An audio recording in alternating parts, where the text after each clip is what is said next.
திராவிட முன்னேற்ற கழகம் ஆட்சிக்கு வந்த பிறகு போராட்டம், ஆசிரியர்கள் போராட்டம், அரசு ஊழியர்கள் போராட்டம். அரசு ஊழியர்களுக்கும் ஆசிரியர்களுக்கும் அதிமுக உங்களுக்கு அரணாக இருக்கும், துணையாக நிற்கும். அதிமுக ஆட்சி கொரோனா காலம் ஆசிரியர்கள் துன்பப்படல, அரசு ஊழியர்கள் துன்பப்படல, அவர்களை நாங்கள் கட்டாயப்படுத்தி பள்ளிக்கு வர சொல்லல.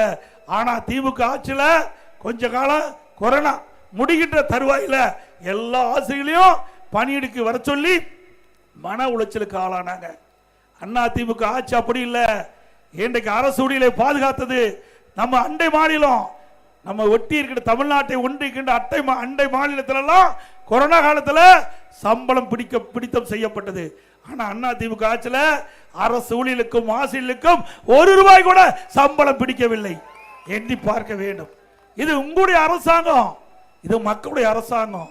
ஆக எந்த ஒரு பணியில் இருக்கின்றவர்களுக்கும் அதிமுக ஆட்சி எந்தவித ஒரு துரோகம் விளைவிக்கவில்லை என்பதை எண்ணி பார்க்க வேண்டும்.